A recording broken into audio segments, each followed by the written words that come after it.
안녕하십니까. 오늘도 호세아 5장 강의 4번째 시간이며 22번째 시간이 되겠습니다.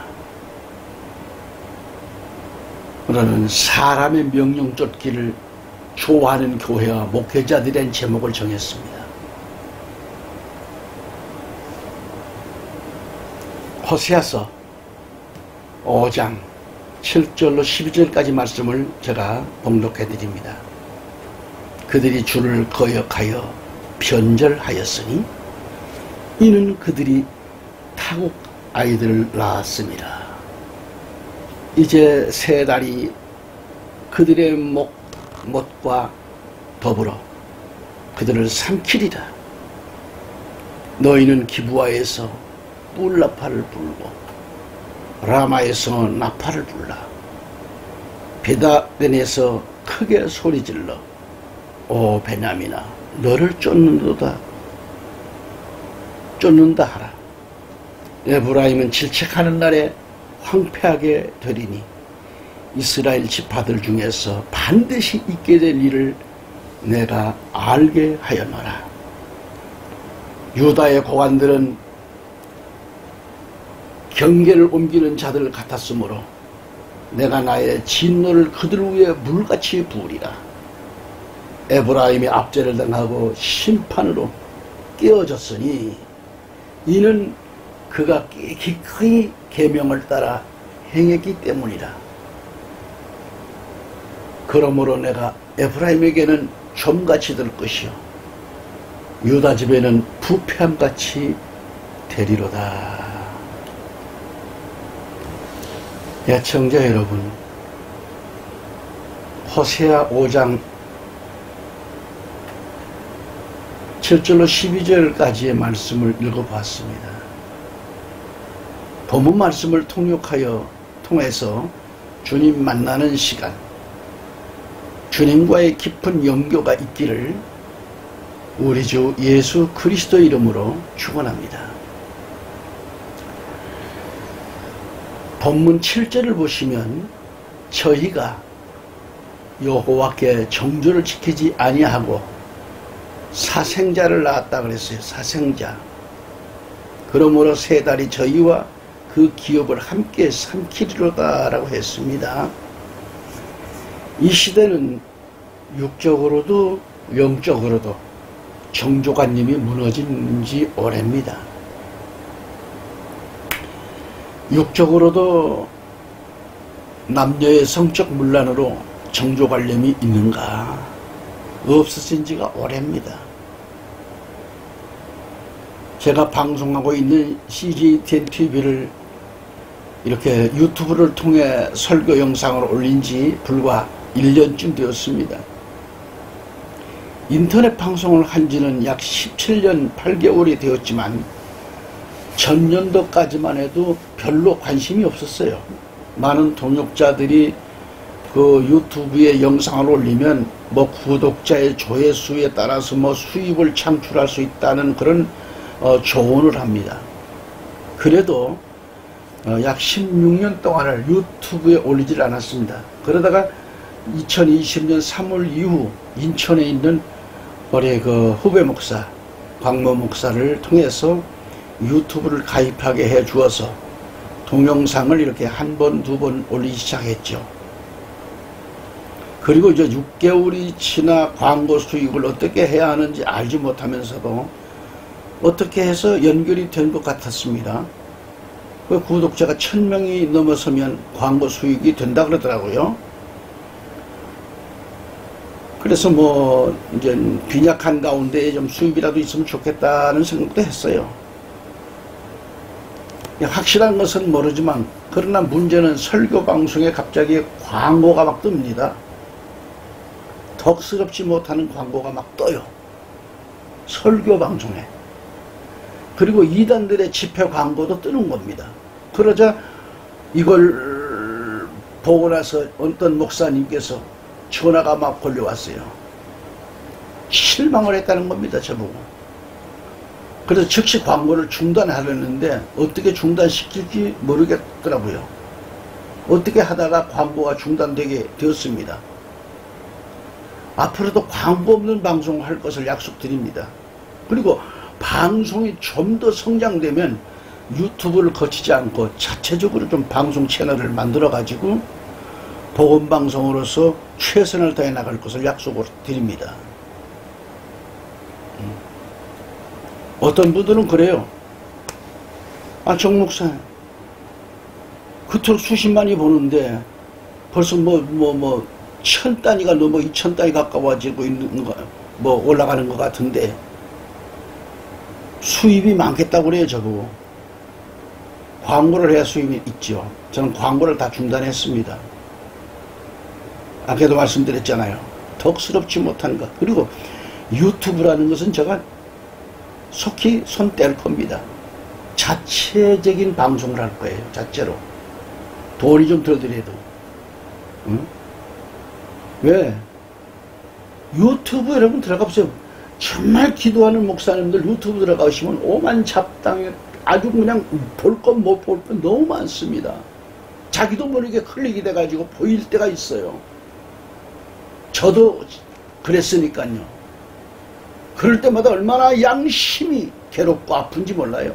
하나님 백성이 왜 이런 걸 클릭이 됐는지. 야, 정말 소돔과 고모라의 현장을 보는 것 같아요. 그래서 또 그러한 방송을 유튜브를 통해서 수입을 그래도 꽤 많이 보겠다 그래 나고 10원 한 장 내가 유튜브를 통해서 10원 한 장 만져본 것도 없습니다. 어떻게 가져오는 것도 몰라요. 보면 몇백 원이 올라가니 몇천 원이 올라가니 이런 게 뜨더라고요. 지금도. 근데 몰라요. 그거 가져오는 것도 모르고 신청하는 것도 몰라요. 저는 지금도 은행에 가서 통장 만드는 것도 제대로 못해요. 다 교인들이 했고 집사람이 했기 때문에 아이들이 가서 했기 때문에 지금도 가서 무슨 계좌다 뭐다 적는 게 서툴러요. 안 돼요. 잘. 어떨 때는 답답하니까 은행원이 대신 대서를 해줘요. 교회에서도 목회를 하면서도 재정이 어떻게 되는 것도 저차 모르고 살았어요. 우리 집사람이 나보고도 항상 그렇게 너무 모른다는 거예요. 모르고 사는 게 편해요.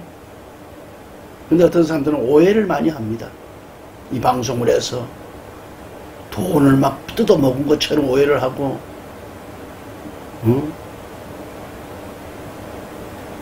저 부끄러운 일 한 번도 안 했습니다.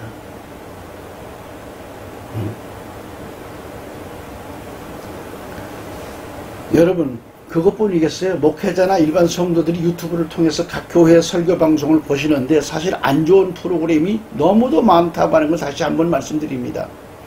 유익이 될 만한 프로그램은 적으면서 영적으로 육적으로 손해를 끼치는 음란성 프로그램이 너무 많다는데 우려스럽다고 생각합니다. 그래서 지저스 타임즈는 유튜브보다는 자체적으로 들어오셔서 시청할 수 있기를 원합니다. 육적으로 영적으로 종교관념이 끼어지는 때 조심해야 합니다.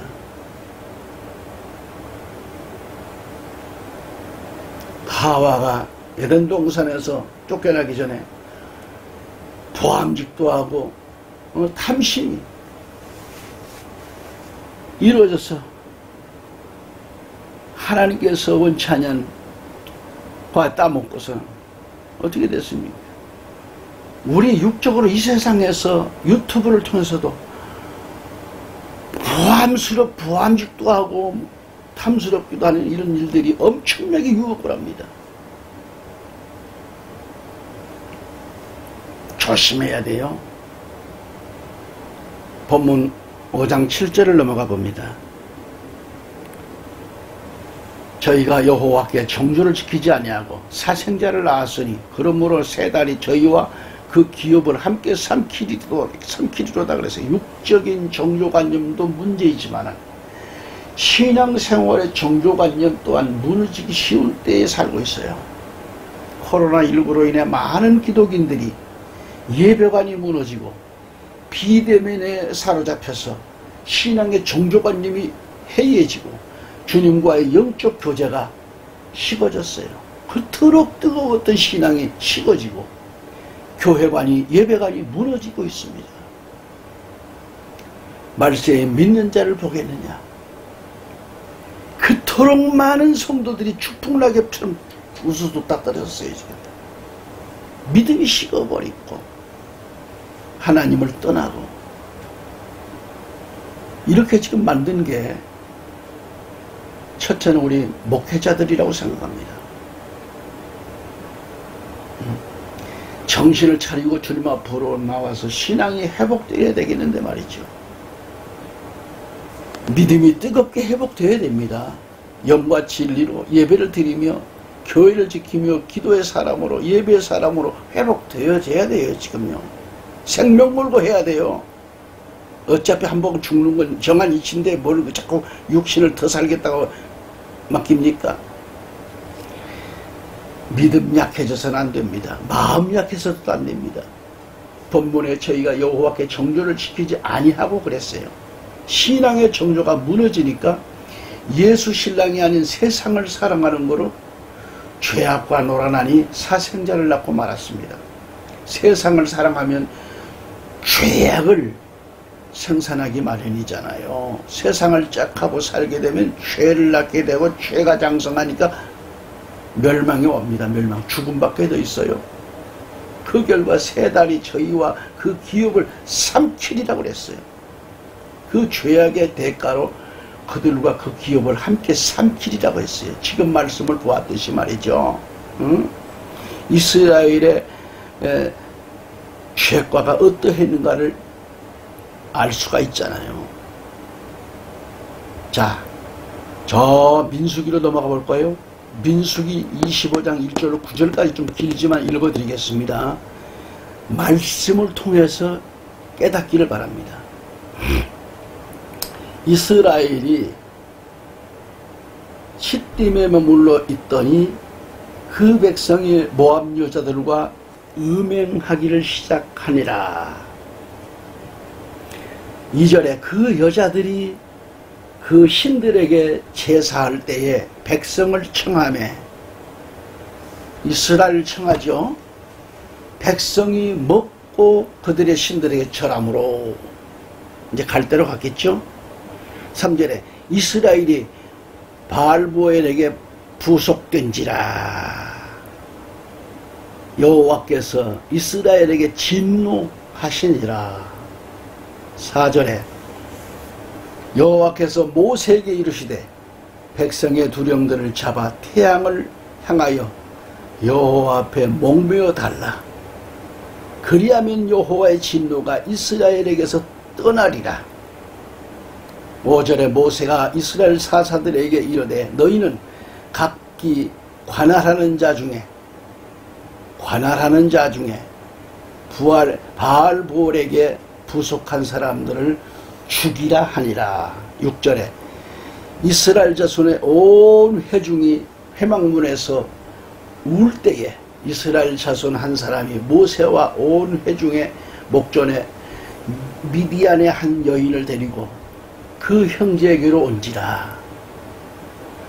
7절에 제사장 아론의 손자 엘르아살의 아들 비느하스가 보고 회중의 가운데서 일어나 손에 창을 들고, 자 8절에 그 이스라엘 남자를 따라 그의 막에 들어가서 이스라엘 남자와 그 여인의 배를 꿰뚫어요. 두 사람을 죽이니 연병이 이스라엘 자손에게서 그쳤더라. 그 연병으로 죽은 자가 24,000명이었더라 그랬어요. 우상숭배, 음행을 하고 말이죠. 킹제임스 성경을 제가 읽어드리면 또 새롭게 느껴집니다. 이스라엘이 시팀에 머무르며 백성이 모압의 딸들과 행음하기 시작하니라. 그들이 자기 신들에게 희생물을 드릴 때에 백성을 부르매 백성이 먹고 그들의 신들에게 절하니라. 이스라엘이 스스로 바알볼에게 연합하였으므로 주의 분노가 이스라엘을 향해 타오르느니라. 주의 분노가 타올라요. 그리고 주께서 모세에게 이르시되 백성의 모든 우두머리를 붙잡아 해를 향하여 주 앞에 몽베어 달라. 그리하면 주의 맹렬한 진노가 이스라엘에게서 떠나리라 하니 5절에 모세가 이스라엘의 재판관들에게 이르되 너희는 각각 바알볼에게 연합한 자기 사람들을 죽이라 하니라. 6절에 또 보라 이스라엘 자손의 온 회중의 성만 문 앞에서 울 때에 이스라엘 자손 중 한 사람이 모세의 눈앞과 온 회중의 눈앞에서 미디안 여인 하나를 데리고 자기 형제들에게로 오니라. 제사장 아론의 손자요 엘르아살의 아들인 비느하스가 그것을 보고 회중 가운데서 일어나 손에 창을 들고 8절에 그 이스라엘 남자를 따라 장막에 들어가서 그 두 사람 곧 그 이스라엘 남자와 그 여인의 배를 꿰뚫으니 이에 재앙이 이스라엘 자손에게서 그치니라. 그 재앙으로 죽은 자가 24,000명이더라 그랬어요. 아멘. 앞에서도 언급해 드렸듯이 이스라엘이 여호와께 정조를 지키지 아니하고 사생활을 낳았듯이 문란해가지고 사생활을 낳았잖아요. 그 죄악으로 타락한 이스라엘 보면 민수기 25장에 꼴이 나는 거예요. 민수기 25장 꼴이 난다는 게 25장 1절에 이스라엘이 시팀에 머물러 있더니 그 백성이 모압 여자들과 음행하기를 시작했다 그랬잖아요. 음행했어요. 그리고 우상의 재물 먹고 말이죠. 여기 시팀은 모압 평원에 위치한 지방인데 그렇게 이스라엘 백성이 바로 이건 모압 여자들과 음행을 저지른 거예요. 하나님 백성이 하나님을 떠나면 세상과 짝하기 마련이고 죄악을 생산하기 마련이죠. 이스라엘이 모압 여자들과 음행하게 된 것은 미디안 사람들의 회개에 의하여 이 지경이 됐죠. 그들의 유혹에 넘어가서 말이죠. 그래서 이스라엘이 여호와께 정조를 지키지 않고 모압 여자들과 음행하고 우상을 섬기게 된 죄악을 범했던 거예요. 거듭 말씀드려서 이스라엘이 시딤에 머물러 있으면서 모압 여자들과 음행을 시작을 했고 모압 여자들이 자기들의 신들 앞에 제사할 때에 그 시딤에 머물러 있는 이스라엘 백성들을 칭하고 제사 음식을 먹으면서 모압의 신들에게 절하는 촌극이 벌어진 거예요. 이를 지켜보신 여호와께서는 이스라엘에게 진노하셨다고 그랬어요. 그렇지만 여호와 하나님은 민수기 25장 4절을 보면 여호와께서 모세에게 명령을 내리시고 저들의 두려움들을 잡아다가 태양을 향하여 여호와 앞에 목매에 달게 만듭니다. 그리하면 여호와의 진노가 이스라엘에서 떠나니라 라고 했습니다. 이스라엘의 연병으로 죽는 하루 24,000인데 말이죠. 그렇게 하니까 연병이 떠나는 거예요. 다시 호세아 5장 7절에서 보면 이스라엘이 여호와께 정조를 지키지 아니했다고 했고요. 우리 한교회가 코로나19로 인한 정치방역의 올무인 비대면 예배를 하라는 그 문정부의 방역수치 명령에 교회들이 미리 겁에 질려가지고 아까도 말씀드렸습니다만 지난 시간에 또 말씀드렸지만 항의 한번 못하고 그토록 오랫동안 신앙의 정조를 지켜왔던 정조를 지키지를 못하고 허물어졌잖아요. 마치 머리카락 잘리고 힘 한번 써보지 못한 삼손처럼 무기력한 이 한국교회의 지도자들과 성도들이었습니다. 현재 2,000곳 이상 교회들이 문을 닫았다고 했지요. 큰 교회들 또한 목소리 한번 제대로 내지를 못하고 정치방역 조치에 신앙의 정조를 저버리고 기고 있는 꼴이 됐습니다. 문정부는 이 정치방역을 볼모로 한국교회를 폐쇄 처분을 내렸고요. 하지만 정부는 정치방역 수치 자체가 위헌인 것을 알아야 된다 이거예요. 알면서도 지금 이렇게 하고 있는 겁니다. 지금 한국교회는 대법원의 헌법소원을 제시하고 강경대책을 세우지 않으면 안 되는 거예요. 뭐 자꾸 폐소가 되고 있는데 그래서 해야 됩니다. 계속 끝까지 해야 됩니다. 분명히 말해서 비대면 예배란 자체가 없는 용어입니다. 전 국무총리 정세균이 만든 비대면입니다. 그런데도 한국교회 지도자들과 성도들은 바보들처럼 꼬리를 내리고 권력 앞에 기어다니는 개가 됐어요. 이런 목사들은 성도들 앞에서 설교할 자격이 상실된 자들입니다. 청자 여러분, 우리 한국교회가 여호와 하나님께 정조를 지키지 못하고 음녀들에게 넘어가서 하나님 앞에 죄악을 생산하고 있는 것 부끄럽게 생각하고 이제부터 회개해야 돼요. 회개해야 돼요. 이게 지금 나라 꼴입니까? 한국 교회 지금 꼴입니까? KMJ 성경에는 이스라엘이 주를 대적하며 배신했다고 했어요. 반역의 행위를 저지른 거죠. 마치 이는 정식 부부 생활이 한 사람의 부정적 행동으로 이혼을 초래함과 같은 거죠. 비정상적인 관계로 사생활을 낳았다면 정상적인 부부관계는 깨지고 마는 거죠. 영적으로 성도가 교회가 하나님을 대적하고 배신한 건 말이죠. 하나님을 배반하고 우상을 숭배하고 음행을 저지른 이스라엘은 더 이상 하나님과의 언약의 자손이 아닌 것입니다. 아니잖아요. 따라서 그들의 불법적인 우상 숭배는 결국 언약과 관계없는 음행의 자손을 낳게 되었습니다. 한편 이 불경건한 사생자들은 타락한 부모들의 죄의식 행음으로 인해 출생한 자들입니다. 죄가 장성하면 사명을 낳게 되죠. 이어진 본문 말씀을 보면 이제 한 달이 그들과 그들의 몫을 삼키리라고 했어요. 무엇을 말하는가?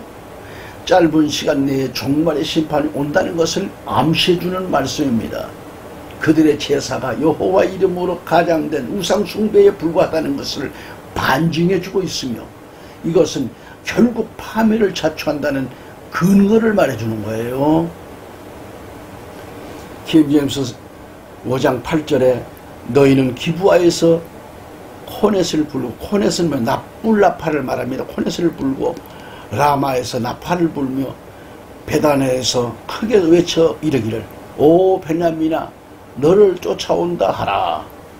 개역성경에 너희가 기브아에서 나팔을 불며 라마에서 호각을 불며 베다론에서 깨우쳐 소리나기를 베냐민아 내 뒤를 쫓는다 할지어다라고 했고, 바른 성경을 보면 호세아 5장 8절에 너희가 기브아에서 뿔나팔을 불며 라마에서 나팔을 부르고 베다론에서 외치기를 베냐민아 내 뒤를 쫓는도다라고 하여라 그랬습니다. 이 바른 성경을 보면은 좀 번역이 잘 돼 있어요. 저는 좀 이 책을 많이 봅니다.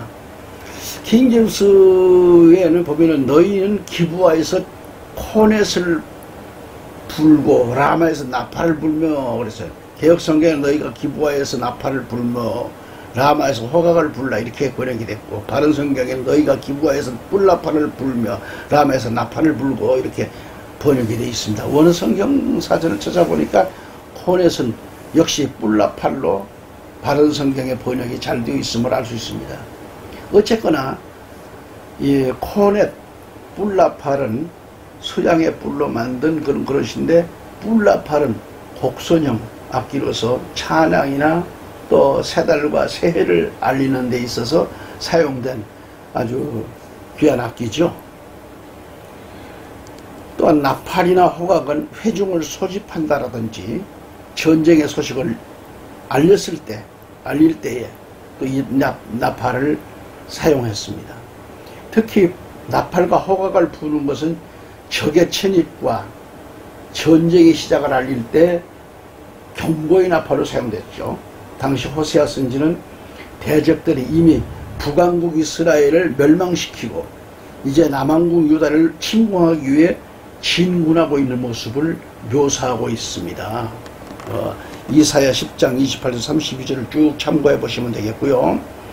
자, 이제 본문 8절 말씀을 보면은 오 베냐민아 너를 쫓아온다고 했습니다. 이 말은 대적이 베냐민 뒤에서 쫓아온다 그런 얘기예요. 대적이 또는 북왕국 에브라임을 멸망시킬 그 대적이 바로 베냐민 유다에게 침입한다는 급박한 경고의 외침이기도 하고요. 그러니까 베냐민아 내 뒤에서 에브라임의 정복자가 쫓아온다는 이 소식을 크게 외치면서 급히 알려줬습니다. 이처럼 남유다는 이미 닥친 것으로 묘사된 심판의 위협을 받고 있습니다. 만세의 우리도 역시 크게 외쳐야 돼요. 큰 나팔을 불어야 돼요. 주님의 재림이 가까웠음을 바라보고 복음의 나팔을 불어야 합니다. 크게 외쳐야 합니다. 사단 마귀는 믿는 자를 사로잡기 위해서 쫓아야 옵니다.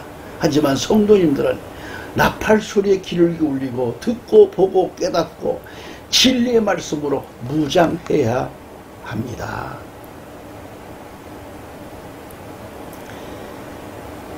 개역성경 호세아 5장 9절에 견책하는 날에 에브라임이 황무할 것이라 내가 이스라엘 지파 중에 필연 있을 일을 보였노라. 필연 있을 일을 보였노라. 기인전서 성경에 책망하는 날에 에브라임이 황폐하게 되리니 내가 이스라엘 지파들 가운데서 반드시 있을 일을 알려놓으라 그랬어요. 여기서 개역성경에 견책하는 날은 무엇인가? 킹제임스에 보면은 책망하는 날로 나와 있고 바른 성경에는 질책의 날로 나와 있어요. 각기 번역이 다릅니다. 견책이든 책망이든 질책이든 이는 하나님께서 징계의 형벌을 통하여 심판의 때를 의미하고 있는 거고요. 또한 이 말은 심판으로 인해 황폐케 된다는 아주 두려움을 경고하고 있습니다. 그러므로 심판의 경고가 여호와의 말씀이기 때문에 반드시 성취된다는 것을 강조하고 있어요. 이는 또 이스라엘이 받을 마지막 재앙과 관련되어 있습니다. 어디에? 신명기 28장 59절에 가보면 여호와께서 너의 재앙과 내 자손의 재앙을 극렬하게 하시리니 그 재앙이 크고 오래고 질병이 중하고 오래일 것이라고 했습니다.